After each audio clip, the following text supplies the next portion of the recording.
Welcome to Analyst Talk with Jason Elder. It's like coffee with an analyst, or it could be whiskey with an analyst reading a spreadsheet, linking crime events, identifying a series, and getting the latest scoop on association news and training. So please don't be that analyst and join us as we define the law enforcement analysis profession one episode at a time. Thank you for joining me. I hope many aspects of your life are progressing. My name is Jason Elder, and today our guest has 6 years of law enforcement analysis experience. She started out with the Halifax Regional Police in Canada, moved on to Cincinnati Police Department, and is now with DataWalk. She's here to talk about OSINT and human trafficking. Please welcome Katalin Howard. Katalin, how are we doing? Good. How are you, Jason? I am doing very well. So I'm really interested in hearing your story just because you're going from Canada to the United States, and you got a couple good conversation topics here with OSINT and human trafficking, which are popular in the analyst conversation these days. Oh, I appreciate that. So take it that since we're at Cincinnati Police Department and now DataWalk, that Charlie Gibberti stole you from Cincinnati Police Department. He absolutely did. So, hey, he has given me a lot of business over the past year since I've had him on. He gave me this list of analysts of tomorrow, which gave me 5 or 6 interviews. So how did you discover the law enforcement analysis profession? Okay. So before Nova Scotia, I was actually in Connecticut. And before that, I was in Nova Scotia again. But I'm originally from Ohio. So there's a whole background before I actually got into the law enforcement profession. I actually had no interest in law enforcement to start with. Like, my entrance into this field was pretty untraditional. I didn't finish college. I actually didn't know what my niche really was because I have so many varied interests. I thought that I wanted to be a therapist, and I really wanted to work with victims of sexual abuse as a therapist. So I tried playing around with different things in college and professionally, doing advocacy work and volunteering with crisis counselors, becoming a crisis counselor myself. It just wasn't my thing because I didn't like all of the academia and the ivory tower that sat behind it. So I ended up dropping out of school, and I moved to Connecticut, where my family now lives, and just really tried to take some time for myself to figure out what I wanted to do. So I was about the age of 21 at that point. I found my interest in human trafficking just by the prior therapy experience and a general interest in things that are off the beaten path. So moving to Connecticut, I was trying to find things that were a little bit dark and macabre and places that people don't typically visit. And I found the Berlin Turnpike. And I found that the Berlin Turnpike has a lot of instances of human trafficking. It was an old route for truckers to take back in the day. So it's lined with motels that are reminiscent of the 1950s, and it has the diners. It has that whole look that you associate with the 1950s. But nobody's staying at those motels anymore. They charge by an hourly rate, and it's become a hotspot for trafficking. Found out that somebody wrote a book about it, and I reached out to that person. I was like, hey, I'm really interested in what you're doing. Do you need help with anything? And he actually responded to me, and he threw me out into the world of human trafficking and law enforcement and different advocacy groups that were investigating potential locations. Law enforcement got a hold of me, and they asked me if I was willing to participate in some undercover work where I would go into the strip clubs that were suspected of allowing human trafficking to occur. Man, it sounds like you were almost trafficked yourself there. Who was the author and what was the book? So yeah, I can do a shout out for him. His name is Raymond Bouchard. And he is the one that has written the book on the Berlin Turnpike, and he's the one that threw me into this field. He does a lot of advocacy work now still and provides training in the area of New England. So you showed this interest in human trafficking, and you get the response back from the author. but it seems like that's a huge step forward to actually then going into undercover. So that seems like a couple of really big steps in there to get involved with human trafficking. Yeah, there were a lot of large steps, and I'm skipping over some of the details in between. He had connections with people in the field and got me in touch with them, and they saw an opportunity. They saw that I was, desperate to get experience. And as a younger woman who has tattoos and piercings and doesn't look like a cop, isn't a cop, they're like, this is a prime opportunity to send somebody in to get more information that can just go and talk to the girls and figure out who is actually running the place and actually stop it, shut it down. It's a big step, and looking back on it now, almost 10 years later, I do recognize that it is a significant leap. And if it were to happen now, if I were to be approached and somebody were to be like, do you want to go into the strip club, Kat? I would absolutely not do that. Yeah. So was there training for this? Like, how did they get you from, okay, yeah, I want to do this, to then being able to go undercover? So a lot of my training just came from different advocacy groups that I work for, and the law enforcement department put me through specific crisis training to crisis management. Undercover in the way that, not how you think of a cop going undercover. I didn't have a badge. I didn't have a gun. It was, you should think of it more of that's doing research for like a PhD that wants to do research on human trafficking and strip clubs. Like, I didn't have a security clearance. I didn't, have access to the cases that they were working on. They just threw me in and told me, get as much information as you can, bring it back to us. I didn't get to see who they tracked down or anything like that. So it was like as if they were using an intern or a college student to get information for them. What did you find out? How was the majority of the trafficking working? So just to be vague about it too, without giving anybody away, it was domestic trafficking. Most sex trafficking in the US is domestic. You think of trafficking as being either a little rich white girl being taken to a third world country and getting pawned off, but that's really not what it is. Or you think of somebody else being brought in from one of those countries and being sold across, the Jeffrey Epsteins of the world. This situation and most situations involving trafficking, it's a matter of socioeconomics, mental health. So a lot of these girls, I found, they weren't super underage. I mean, anything underage is underage, of course.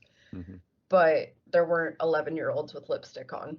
It was girls that were 16, 17, who had been in abusive households that got manipulated by somebody that promised them a better life. And in that process, 99.9% of the time, they were also hooked on drugs through that person. So the way that the perpetrator in these instances would make them stay is by keeping them hooked on opiates, typically, and providing that, and then they don't have enough money to get out, or they don't want to get out because of addiction. So that was the whole reason for it. The person that typically runs it usually doesn't do the opiates themselves, and they benefit off of taking these girls and making money off of them. The perpetrators, what did you find that is typical of them? How would you characterize them?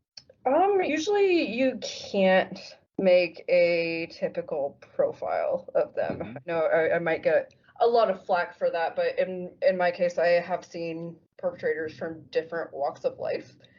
It comes from a power struggle.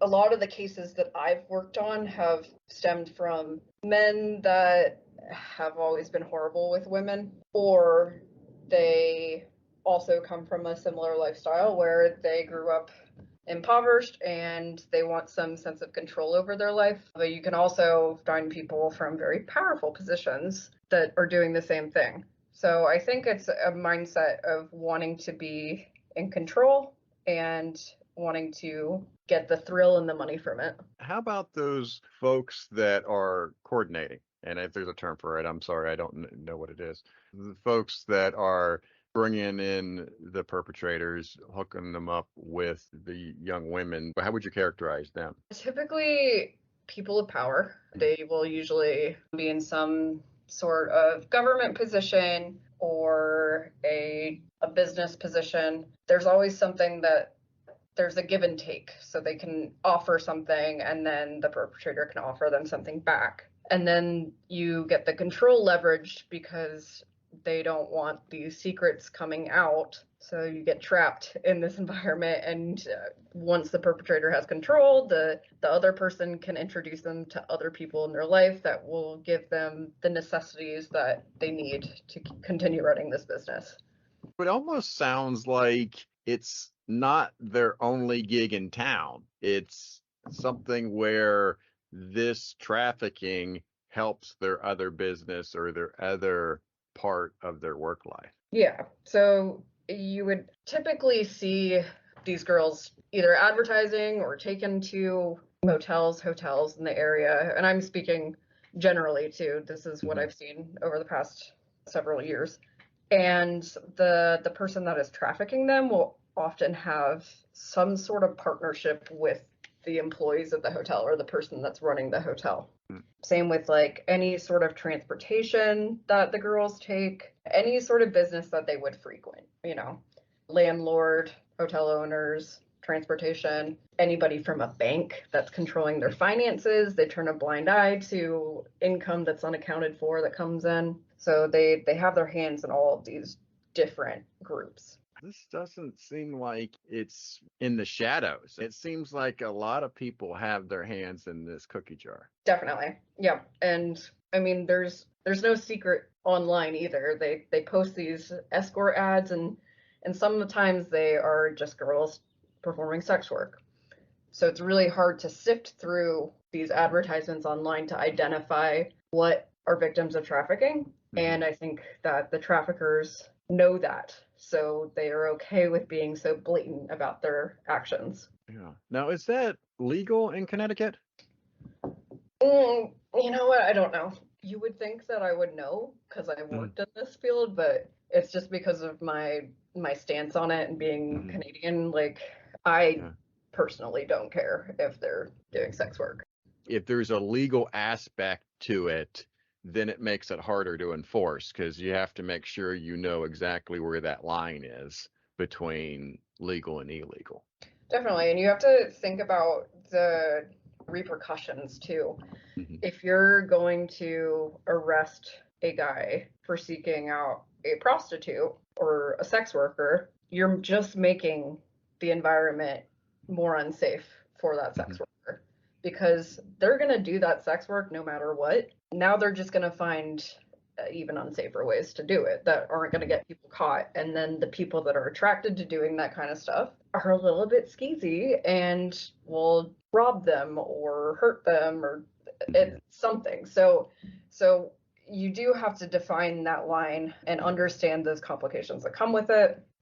Arresting the girl doesn't make sense because they have, addictions and they might just be doing this to get by. So I think it's not fair to punish them. So you have to understand the variables that make up what an actual trafficking situation is and when to get involved and shut that down. Back to your undercover work then. You're going in there trying to get intel.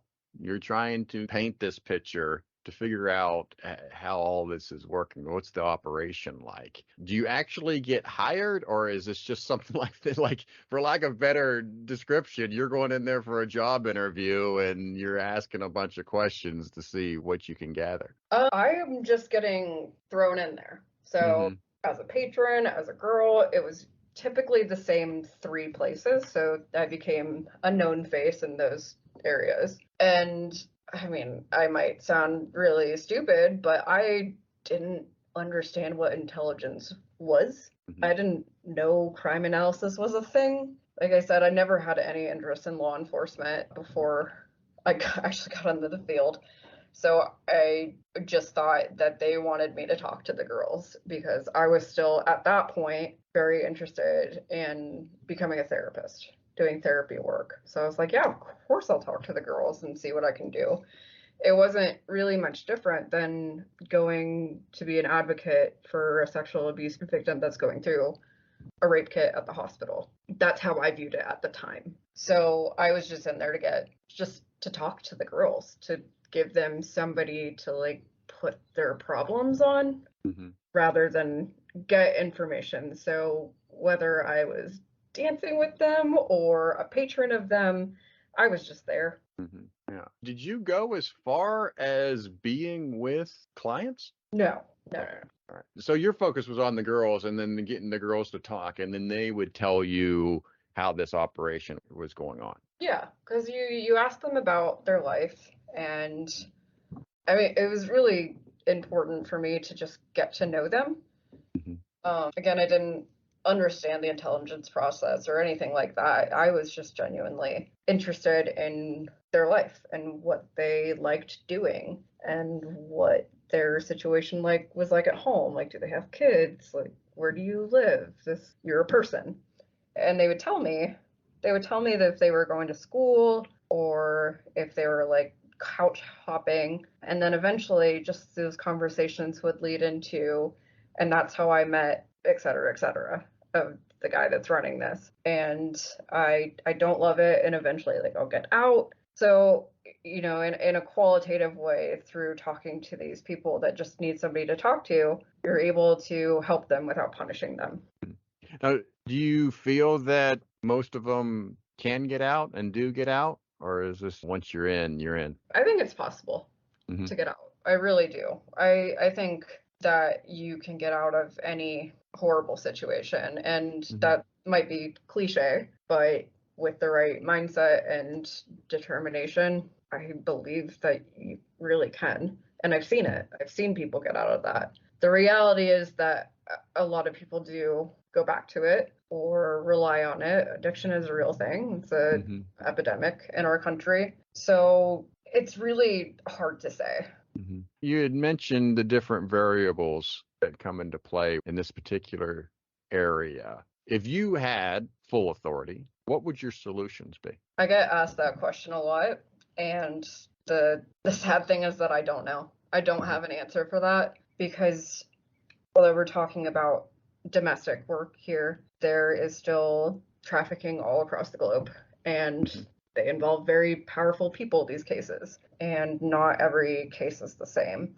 I don't know if there is a perfect solution for any of this. I just want to do my best to chip away and help the people that are victims. With your experience with the advocacy groups, this is their way of trying to gather intelligence, trying to gather information on this situation. But you are putting folks in danger, potentially.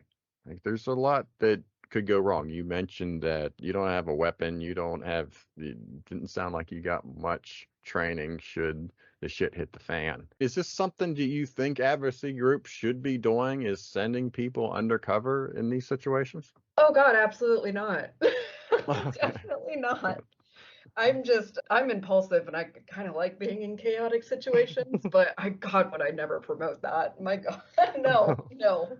At what point did you realize that I need to get out of this? I need to go do something else? There wasn't really a point where I thought I need to get out of this. Like I said, I never had interest in law enforcement. I didn't know what intelligence was. It's a combination of things.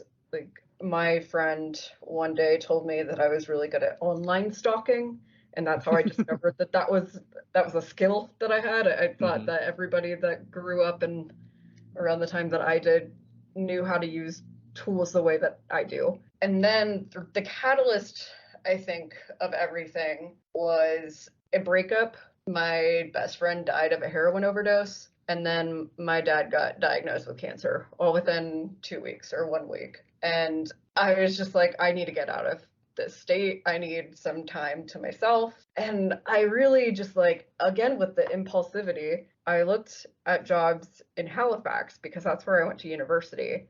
and I'm Canadian, so I can work in Canada or the US. And I was just looking at the government jobs to see if there was anything that sounded interesting or cool. And I found the crime analyst position, applied for it, and got it, and took my shitty little Prius and drove up there with the car packed full of stuff and my cat. And we drove up there, and we did that for a year because their laws on maternity leave are more lenient. So I was covering for somebody on maternity leave. So I had a year to figure out, honestly, my life. It wasn't really even about the profession at all to start with. I just wanted to get away from my life. And I happened to find stuff that I was really good at. All right. So you go into this interview then with the Halifax Regional Police Department, essentially saying like, hey, I can do this internet research stuff. Here, somebody tells me I'm good at it. This is what I've been able to do. And to the point of, okay, you impress the hiring manager and you get this. It sounds like it was short term because of the maternity situation. Yeah, so and so it was a year with the opportunity to expand and make it a permanent position. Yeah, but you certainly must have impressed them during the interview. It was, so I actually didn't promote my internet research skills at all. Oh, okay. When I read the position, it sounded more technical. And when you think of crime analysis, there are a lot of technical parts to it. Mm-hmm.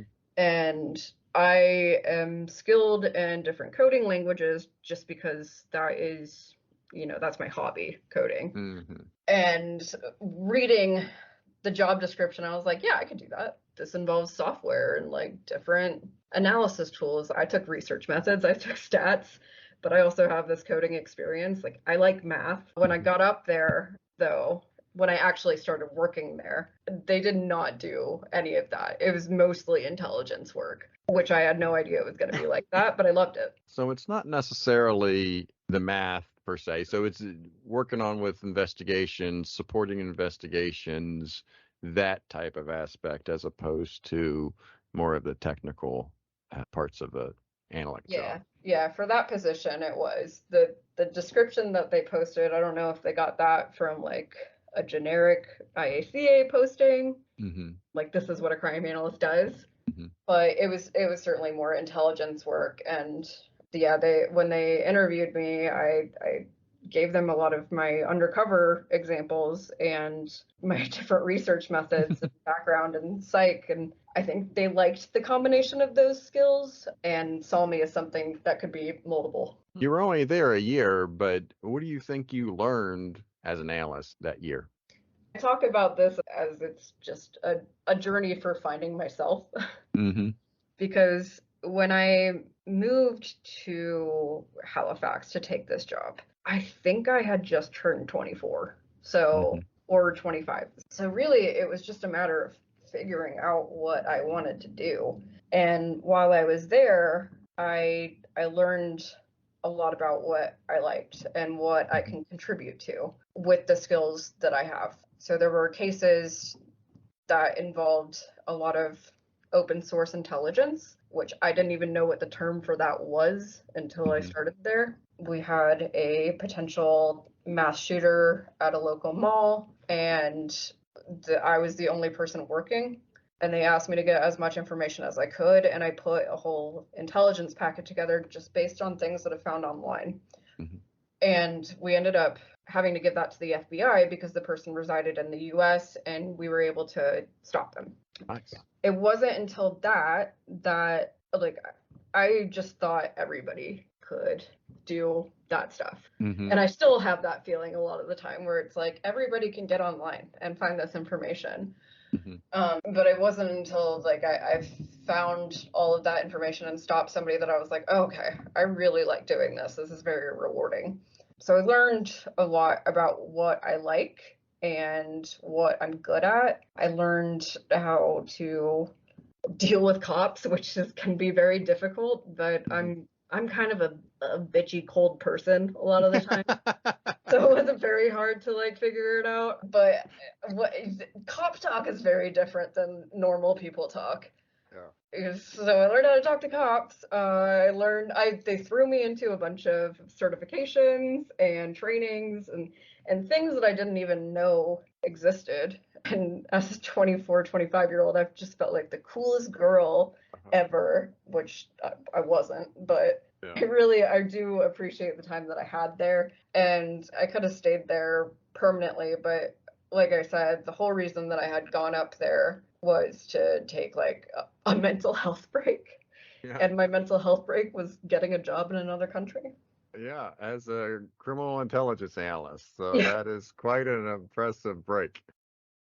You're also during this time that you worked on human trafficking investigations, especially with the prosecution. So this is a different aspect of what you've done so far. So from your point of view, now you're working with police and prosecutions, more of the government aspect of human trafficking. So what was some of the stuff that you were gleaning from that? Yeah, so it's really tough to explain because I went into all of this fresh out of dropping out of college. So I hadn't really had a big girl job. I did some of that work for the advocacy group. So I started with the nonprofit, which is actually very close to the rules of government positions as well. So that was really all I knew was how to work a government position and locate human trafficking based on grants, based on regulations and red tape. And working with people that would push back. So going into all of this, that was all I ever knew. Well, let's talk about the transition then to Cincinnati. So how do you go from Halifax to Cincinnati? Truthfully, I was dating a boy that lived here. And you can leave that in, that's fine. I won't shout his name out, but yeah. I had been dating him for a while, for like a year. And I grew up in Lebanon, Ohio, so it's 30 minutes north of Cincinnati. We went to high school together, so it wasn't, a 90-day fiance situation bringing me back from Canada into the U.S. The whole time while I was in Halifax was that I would be moving back to Cincinnati regardless of what job I got, and that we would figure it out. It just so happened that during the end of that year that I was working in Halifax, Cincinnati posted a position for a crime analyst. I applied to it, and then a couple months later, a month before I was supposed to move from Halifax, they called and offered me an interview the day after I moved back to Cincinnati. Wow. So really, it worked out like a charm. The whole reason, though, that I'm in Cincinnati, and I'm still in Cincinnati now, was for a boy. My career has lasted longer than him. It's all how all the dots are connected, and that's certainly how you connected two dots together. So it happens to a lot of us, so don't feel badly. No, I get that question a lot. It's like, how did you end up from here to there and everywhere? It's like, for a boy. Yeah. So you're fairly familiar with Cincinnati then, because that was going to be my question too, because Cincinnati is a relatively conservative city, and I always describe Cincinnati as a 55-year-old man. It's been around. It knows what it is, and it can be a little curmudgeony at times, but at the same time, it's not to the point where it's that old kind of thing. So I moved from Cincinnati to Nashville, and to me, that was a big jump because Nashville was like a 20-something-year-old type of thing. Yeah, I had no idea what it was going to be in 10 years. It was a lot of moving parts, a lot of growth. Whereas at Cincinnati, it just seemed like there wasn't as much growth going on. This is even before the banks. When I was there was, in the aughts. So it was before the banks were developed even. And they were fighting over that for decades. So I don't know. Maybe I never actually went up to Cincinnati all that often when I grew up in Lebanon. I went to high school in Lebanon, and as soon as I graduated high school, I was like, I'm gonna get the fuck out of here. Everybody that I knew was they were going to UC or Ohio State. I was like, I'm Canadian. I'm gonna go to Dalhousie University in Nova Scotia and never come back. Yeah. Until you met the boy. So I never really actually went to Cincinnati. I knew during high school that it wasn't safe. And that's probably why I never went. It was during the same time that OTR, Over the Rhine, was listed as one of the most dangerous neighborhoods in the United States. So this is about 2007 to 2011. Yeah. I moved away, never thought of coming back. When I came back, I was absolutely shocked. It is surprising to me that you'd explain Cincinnati as a conservative, curmudgeonly old man, because my experience with it is actually quite the opposite. There's been a lot of growth. There's been a lot of movement in the different neighborhoods. There are so many fun bars to go to, so many cool museums and events going on. I think it's over the past, what has it been now, 12 years? It's really found new life in it. And that's why I ended up staying, is because I love it here. Yeah. So it has been a while since I've been there. So I left 2011. And so that was before really the banks got established. That was before, a lot of the parks and the revitalization. We talked a little bit on the prep call yesterday, how the police department, there's an actual district dedicated to that Banks area. Well, as a 30-year-old, I try to avoid the banks because that's where all the college kids go. That's the tourist trap, right? Yeah, it really is. Like, I don't want to be around frat boys and booze, and it's just too packed for me. I live in the hippy dippy area of North Side, so I'm happy where I'm at.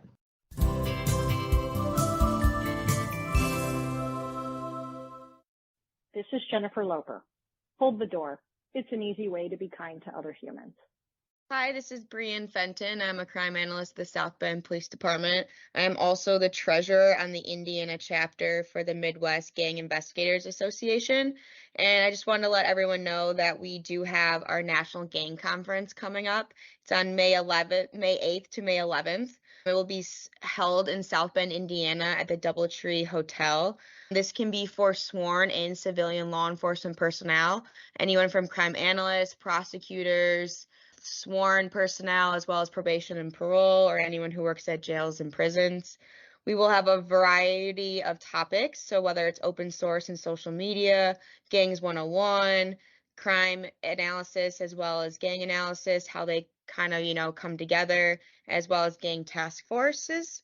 So there's definitely a wide variety. We also offer networking opportunities after each day of training. So it's definitely going to be very impactful and definitely a lot of knowledge and information to learn.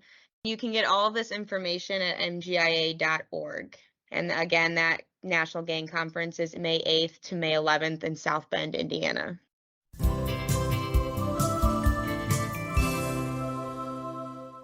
Get to Cincinnati Police Department as a crime analyst. What are they asking you to do? This might be my gripe, my unpopular opinion. So when I got there, I had my experience from Connecticut and Halifax, which, in the grand scheme of things, wasn't a ton of professional experience, but I thought I knew what I was walking into.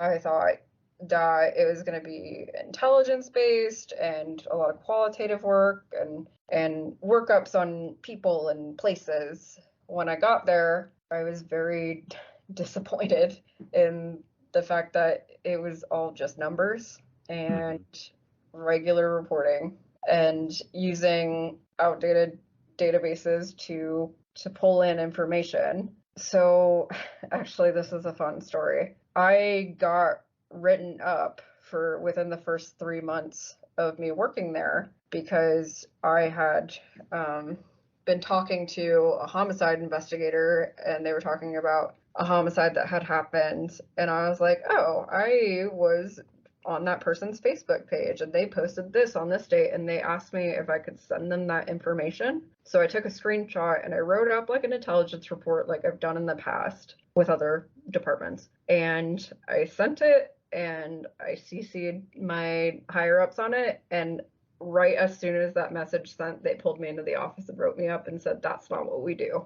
So honestly, it was really, really depressing. So and I find that fascinating.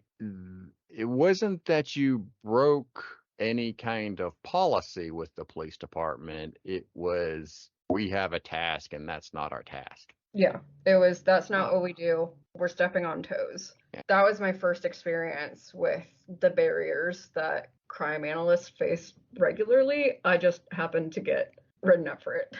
So it is discouraging. You're in there, you're new, you want to help. And it sounds like the information that you were supplying was helpful. So I don't understand why that would have been such a big deal to come down so hard on you to write you up, because it discourages you from helping out, right? It's like, oh, I'm not going to get involved next time. Yeah, exactly.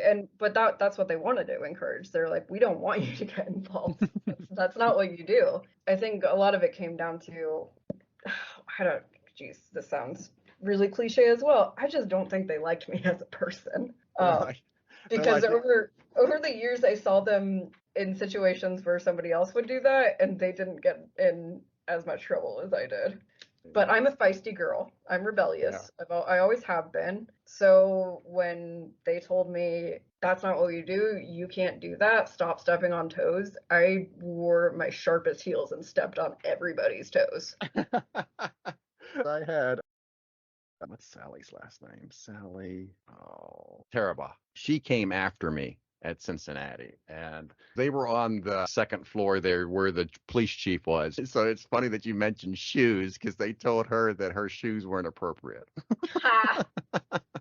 Yeah, no, I would tell them to get fucked. Like, you wanted an intelligence analyst, you knew my background, you knew I was kind of spicy, shouldn't have hired me if you don't want me to be spicy. Yeah. Like, well, at least they didn't say, it's like, you know what, we used to have this guy here named Jason Elder, and he used to ruffle feathers too, and we don't want anything like that anymore.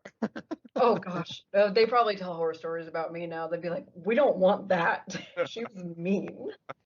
Yeah, they'll do a segment on the analyst not to hire, right? Yeah, they'll be like, we want obedience. This girl is insubordinate. Oh man, so that's kind of a bummer then. So that's the first instance there. You were there 4 years, so yeah, I know. What else? It just gets worse. Yeah, it just gets worse. Oh, it really does. And like, so I kept getting promised, we'll get like an intel position for you soon. We'll have it happen. And then they hired a woman who's a couple years older than me, Natalie Martinez, who now works for the Kokomo Police Department in Indiana. And her and I became like best friends. And I got to show her like all of the work that I used to do. And she got to enjoy that more than the work that we were doing and the work that she had done for her PhD and all of that. And she then left and was able to thrive somewhere else. So I loved that. And that, like, instances like that kept happening. So I stayed. Eventually my supervisor left, and it was just assumed that I would be, sliding into his position as the senior, because I had been there for 3 years, and they didn't hire anybody for a while, and I was just running the unit. I was training these 4 new analysts that he had hired before he left, and I was trying to incorporate more intelligence into the unit and change things around, and it did get a lot of good reception for a while from command staff. Like, we changed up a lot of the way that we report things. We were providing more intelligence, active intelligence during investigations. We were doing what, in the years that I had been doing this and studying, what I thought we should have been doing the whole time. All of that said, when they finally posted the position required that you had either a master's or a PhD. Oh. So I took it to the union. I was like, if they don't accept years of experience and, seniority, like, this is against the code.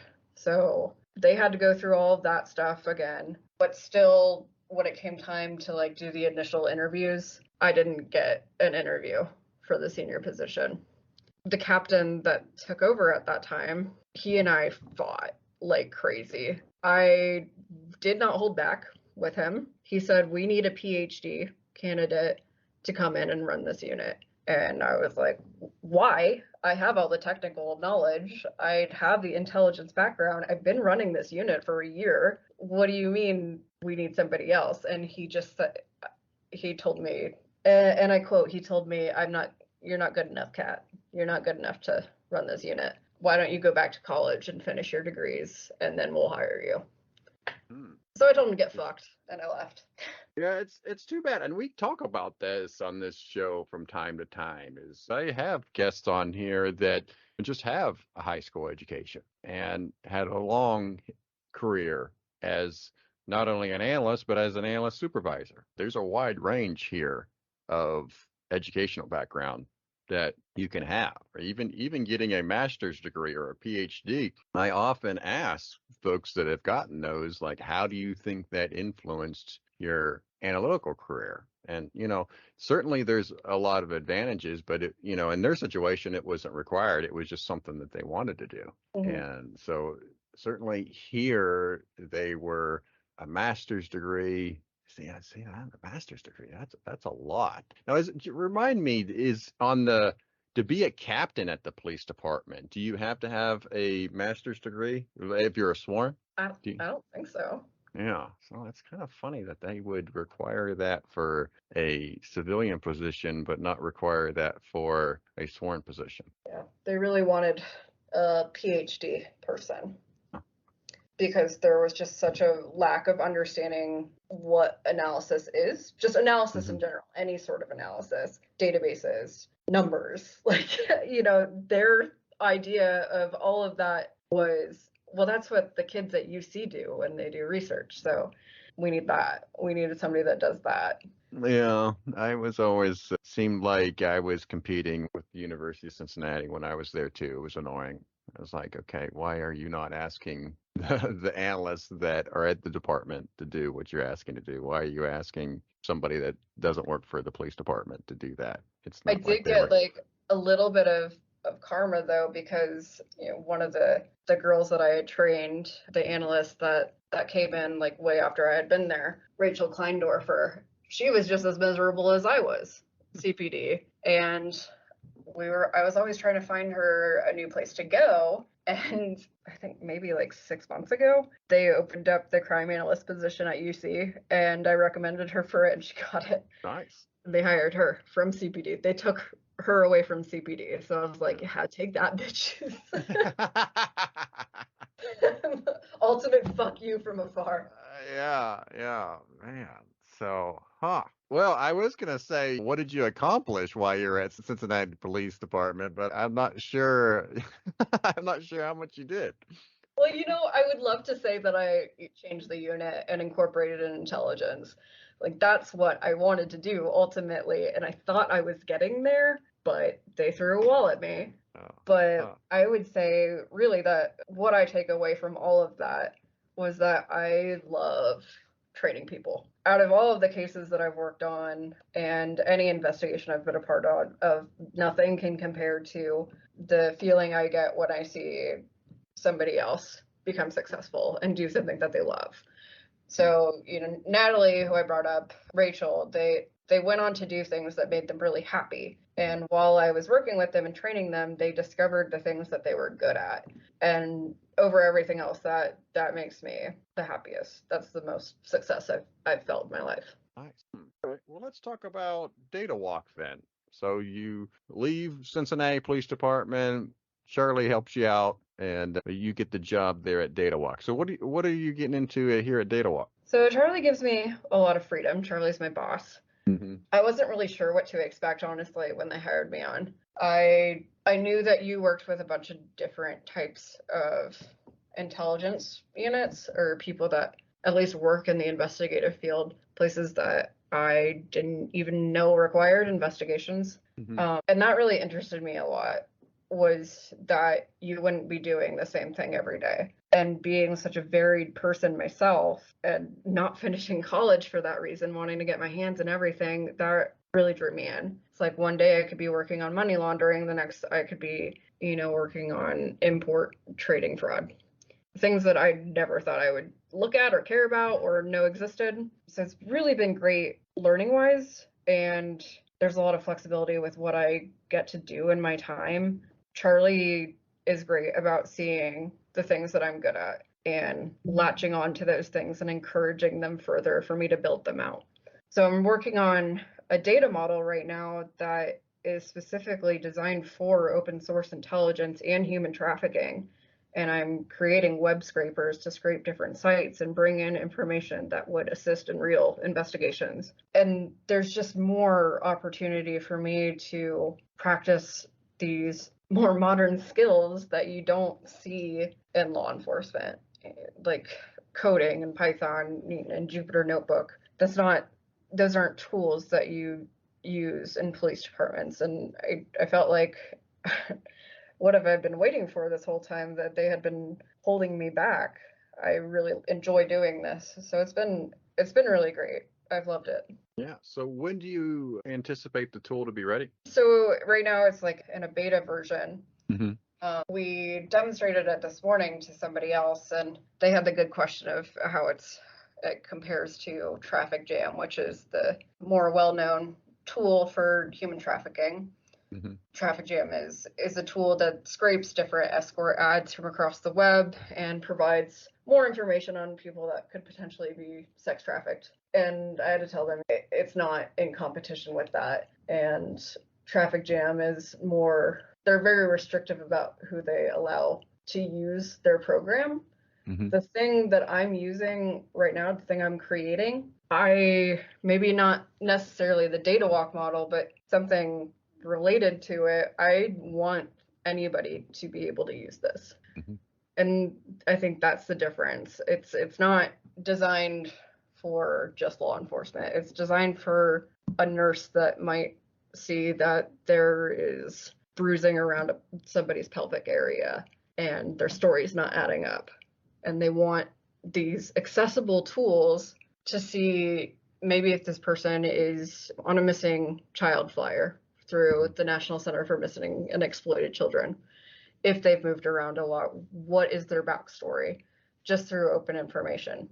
So as far as when it's ready, on DataWalk side, it's due to be ready in the fall. Mm-hmm. But again, that's from like a monetary perspective. So, DataWalk proposing it to different companies that might buy it. Mm-hmm. Personally, though, I want to design a course and tools that anybody can use, that anybody can access. If college students feel the same way that I did when I was in my early 20s and want to learn something in a more accessible way, like I want to be able to provide that for them. I like the approach too, because as you said, it's most of these big issues that law enforcement is trying to tackle. It's not just law enforcement. You talked right about health field and government and different institutions in our society that can help. And so opening this tool up to all the different players, all the different variables, as you mentioned earlier, giving them an opportunity to identify and to communicate is just going to help the situation. Right. And criminal intelligence, it doesn't have to be criminal intel. Mm-hmm. It could just be intelligence on a person that can really make a positive impact on society in various ways that are not really being explored right now. It's interesting, your journey, right? And as you mentioned that you started out as a hobby with programming and worked through the different analyst jobs to land here to where you're using your history, using your passion of programming to build this tool for this company. So it sounds like you stuck the landing after a rocky situation. Yeah, I don't take no for an answer. Speaking of the programming, the configuration languages, I do want to get your perspective on that as it relates to analysis, law enforcement analysis. I work with SQL every day. I really encourage my listeners and analysts to learn SQL, to be able to write queries, to ask the data questions, because you're really going to be able to get the most out of a database by doing that. I have less experience in terms of Python or HTML or JSON that you have. So I wanted to just see what your recommendation was for analysts in terms of learning these languages and using them in their analytical task. That's a tricky question because I would love to promote coding and modern data analysis techniques all day. Mm-hmm. But a lot of the reality is for most analysts is that law enforcement agencies and government agencies overall, I've seen it in different departments, are not really tech forward. They are the last to get on the bandwagon for modern technology. So it really becomes tricky to try and learn those techniques or see their worth when the environment around you is moving in slow motion. But at the same time, machine learning, data science is going to be important within the next 5 years. If you learn how to do that stuff, it's going to give you the upper hand, even if the department hasn't gotten on the same page yet. If you have that skill, you'll be able to think quicker. You're going to be able to see patterns quicker, even if you're not necessarily using that language on a daily basis. It's just the training and looking at code like that all the time. And then you can apply that to different projects on the side. You know, that's what I had to do when I was working in government positions, was find a reason to make a project with the coding that I knew. And even if nobody used it, I had it for my portfolio. And I promoted the same thing to analysts that I've trained, and now they are going on to create JavaScript. So it takes self-determination to learn those codes, but you have to keep in mind that it is really important as the world changes. Just because government and law enforcement environment is not, the world is still changing, and those things are going to be really important as society changes. Do you have a recommendation, either a book or resource for data science for our listeners? I don't off the top of my head. I grew up in the MySpace age, which is where I learned how to use HTML to customize your backgrounds. So no, I didn't use a book, and I'm not really sure, honestly, what to recommend. I learned this stuff by wanting something and then figuring out how to do it. So if I wanted to get all of the tables from an escort site, I learned how to scrape it.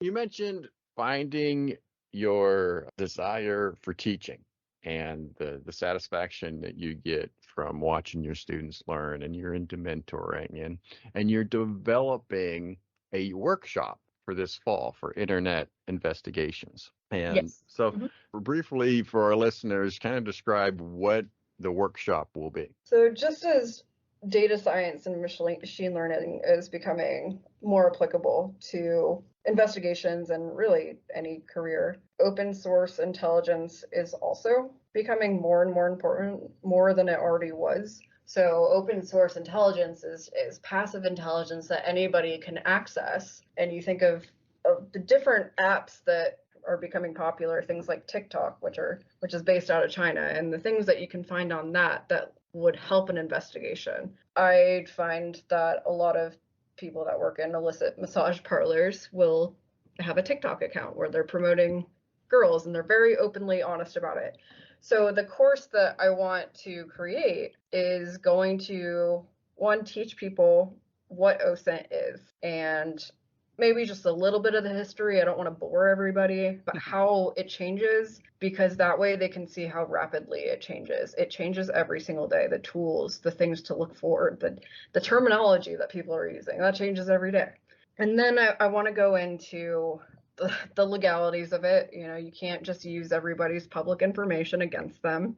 That's called doxing. There's obviously a line there between legal and illegal, ethical and unethical. Where do you find that analysts start venturing towards that line and getting a little bit too close? Is there a particular way you can describe it, or certain stuff that they do you feel that gets them too close to that line? I think that if they start finding addresses and phone numbers that is all public information usually. A line that would be crossed is if they were to text that phone number, or if they were to show up at that person's house. If they were to message them and be like, I know this information about you, you can't contact them.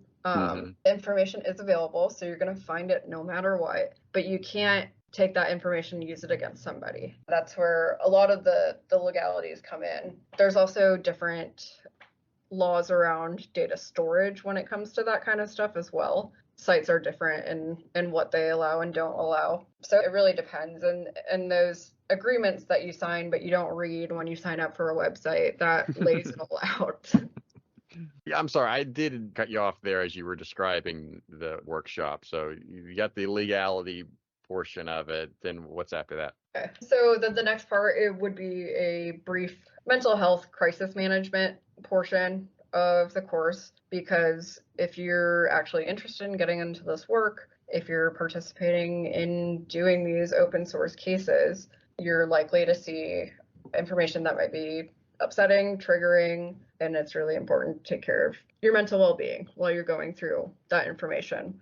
So after all of those modules, what the course is going to entail are some mock investigations that I will be creating, and the student will go through those and use the tools that I've provided them. So that I'm going to be giving an OSINT framework. So these are the tools that you can use that are available to you. Go at it, see what you can find on this person. And at the end of it, they come back, present their findings, see how close they were to the actual investigation result. And then after that, providing real world cases, real leads. And if somebody comes up with a genuine lead that provides a lot of information, that can get submitted to an actual law enforcement agency.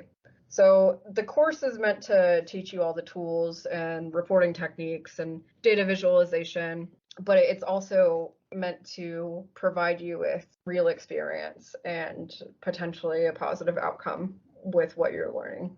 Now, is all the tools that you use in the workshop, are those open source or free? Yeah. Yep. You get the module on here about taking notes and report writing. I do feel that that is definitely a don't be that analyst, don't be that analyst that does not screen capture or record the source of the information that you get in OSINT, right? That's a big no-no, is to make sure that you're capturing everything that you need to capture in order for it to be used later. Yeah, you gotta imagine it as if you were on the stand in court and they're asking you, how did you find this? How did you specifically find this? On what date, what time? So it's really going to be important to know the specific URLs and the time frame and what led you to look at that information. So recording browsing history accurately, grabbing screenshots, writing the process down as it's happening is really important. And I think a lot of training modules leave that part out. You can't just go and grab information for no reason and throw it at a police officer. Like, what are they going to do with that? Who are you developing this for? Is this your own endeavor, or are you attached to a university or a different entity in getting this workshop together? So originally it was just my idea. It was something that I wanted to do. I presented it to Charlie just to see what he thought about it. And we actually are hosting an event in the fall with a university that is willing to partner with us. I don't have the dates off the top of my head, but I can provide those to you as well. Sure. And what university is it? It's the University of South Carolina. Or you get closer to that, to make sure you send me the links, because we'll make sure we share it on our side as well. I like the different aspects of the different modules that you have. I think most of the time, if somebody was developing a course like this, I think they would most likely not have one on mental health and well-being. So I think that definitely makes your perspective unique in creating this workshop. And there are a handful of people that have also agreed to provide information for those different modules that are from universities or from different fields that I might not be an expert in. So even for that field, for the mental health well-being, I have somebody that specializes in trauma-based approaches to investigations from the University of Cincinnati. So it's really a collaborative thing, and it's Upstate University of South Carolina that is putting it on for us. It is progressing in a way that I didn't think it would. I just had an idea one night where I was like, you know what? I feel like I should put this together at some point. And I thought that was going to be a 5-year plan, but it's turned into a like a 3-month plan. Charlie's a go-getter, so he's gonna push and push. So it's okay. I like the encouragement. When you talk candidly or openly about OSINT, is like, well, anybody can do it, I think is the attitude. But I think just like anything else that anybody can do, not everybody can be efficient at it. And not everybody obviously avoids the pitfalls of it as well. And so I think that's where people underestimate OSINT is it is so vast and so big that you need a plan in order to be effective. And you need a research plan and a checklist to make sure you don't go down every single rabbit hole that the internet has for you. I always say that really you could spend probably your whole day on Facebook, Twitter, TikTok, right? And just be going over one rabbit hole over another and just keep on digging and really not come up with anything fruitful. Right. Yeah, exactly. And then when you come to explain that to an investigator or courtroom or what have you, they're going to ask you how you got to the final piece of information that you found. And you have to think back through days of bullshit articles and sites that didn't work. And to explain that to an investigator is, I mean, I've been in that situation before when I first started doing this, and they're like, well, how did you find them? And I'm like, oh, well, I started by Googling this restaurant and then ended up with their mother's maiden name. And, so it's really important to notice when you're getting down a rabbit hole and what pieces of information are key and what is just nonsense. Yeah. And then do you have any other speaking engagements on OSINT coming up? Oh, not that I know of. No, not right now. It changes every week, to be honest. But I'm aiming for conferences. IACA is going to be coming up in September. I hopefully will attend that and speaking on the topic. Yeah, well, I was just going to mention they just opened up their call for presenters. So that's Dallas. So if you're got a yearning to go to Dallas, that would be a good way to get there in September. I really do. I would love to go to Texas. If you're in the mood to watch steers cross the road, it is my favorite pastime. You might find something that you're interested in. Another one to your various hobbies and whatnot. Oh, God. All right. Well, speaking of hobbies, let's talk about personal interest as we finished up this interview. So you have several things you just like to get into. You got many interests. One of them is that you are mapping out or developing visualizations for dive bars. Yep. So, going to dive bars is my number one hobby. Not to sound like an alcoholic. It comes down to the human aspect of it. I think my number one interest is other people.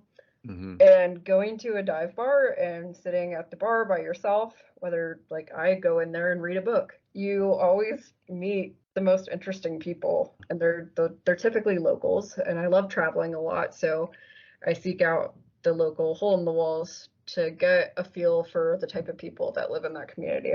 And I'll sit at that bar and I'll just talk to people. And so I decided that, if I'm going to all these places, why not combine it with my data visualization skill and put them on a website or a map, something that other people can access if they are interested in that. All right. So then first off, how do you define dive bar? That's a good question. How do you define dive bar? Well, to me, I would say the dive bar can't be new. So No, like no, no. I feel that the dive bar is defined in two major aspects. One is the entry point. Like what does it look like as you are driving up and see it?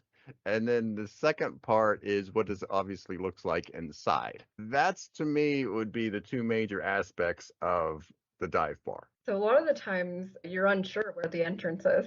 Yeah. Sometimes it just kind of looks like a shack, but everybody in there is so familiar with the entrance that they don't question it. The inside, yep, like dingy, kind of falling apart. But I find that there's a lot of comfort to that. It smells like a 70s carpet that's just soaked with cigarettes. So I think we have the same definition. Yeah, so it is probably it's one of those things you probably know it when you see it type thing. Yeah, exactly. So how many dive bars do you have on your list? Right now I have about 104. Okay. And that is US and Canada? Right now this is just the US. Obviously, there's the mapping aspect of it for data visualization, but what other aspects are you bringing to the table? So, when I look at these types of things, I try to Google dive bars in this area. And a lot of the times you'll find somebody on Reddit that's asking a similar question. So I wanted to provide this for those types of people that like a similar atmosphere that may not be familiar with the area. But I also wanted to provide pieces of information that I try to find out before I go to these places. The parking situation. Can you park your cars or a parking lot? Is it street parking? Is it cash only? Do they serve food? And then the biggest thing that I want to put into it is the safety aspect of it. If me as a young woman going into the bar by myself, do I feel unsafe doing that? And I think that's really important for the safety aspect for a woman that wants to go in by themselves and they don't really want to get hit on by everybody or feel like they're going to get their drink spiked and they just want to be alone at a bar. So I'm putting things in like that as well. From your experience and dealing with people and dealing with various situations, your threshold for being uncomfortable is going to be different from many other women. Oh yeah, absolutely. But I also think that if a woman is looking to go to a dive bar by herself, she she probably has a low threshold as well. But no, certainly, keep that in mind. Yeah. I wouldn't want anybody to be in danger, so just to be realistic about those aspects, certainly. Yeah. What I always find fascinating about any bar, really, my sister worked when she was in college, she worked at Applebee's and they had regulars there at Applebee's at the bar, right? That were characters, right? You get these certain people that are just there all the time, the regulars, and just fascinating people from. Yeah, no, I love those types of people. I'm a regular at Chili's, which is not a dive bar, but I'm a regular there. So yeah, I get that. And even the other day I was driving home from Eastern Kentucky and I stopped at a really, really shady looking dive bar on the way home. I learned so much about the farming community in that area. So this guy was telling me about mechanical engineering and construction and I'm like, wow, I feel like I'm learning so much about things that I never considered. Yeah. So I love that aspect. Yeah. You go in there and observe and then talk to folks. You're funny in a way that you told me before we hit record that you're not much of a public speaker, but you obviously have to have pretty good social skills. I love people. I love talking to people, but I don't like talking at people. It reminds me, I was in the Talia conference, which is in Tennessee last summer, and they had a former FBI agent there that went undercover. His name's Scott Payne. And oh my gosh, we had one of the open nights there at a bar. And to me, watch him work in the room was phenomenal. It was like seeing a professional, person work a room. He could talk to anybody, he could engage with anybody. Everybody that he talked to just gravitated towards him, and he could talk to the loudest person and the quietest person. It didn't matter, but I was just in awe, just sitting back and watching him work the room. Mm-hmm. Yep. I feel like a kindred spirit to him. Yeah, like so that's definitely a skill and one that I and socially can be a little bit awkward, so I am in a little bit of awe of that skill. That takes a lot of vulnerability, I think, with yourself Yeah. and a genuine interest in other people. Yeah. All right. Well, hey, let's finish up the episode with words to the world, and this is where you can promote any idea that you wish. Katalin, what are your words to the world? I mean, based on everything we talked about, and to wrap it up, my words to the world would just be a bitch, be mean. I've been in so many situations where, it's required for you to kind of toughen up. So just don't be afraid to ask questions. And if you feel like something is not right or you want to do something else, just always say it. Always. Very good. Well, I leave every guest with you've given me just enough to talk bad about you later. But I do appreciate you being on the show, Katalin. Thank you so much, and you be safe. You're very welcome.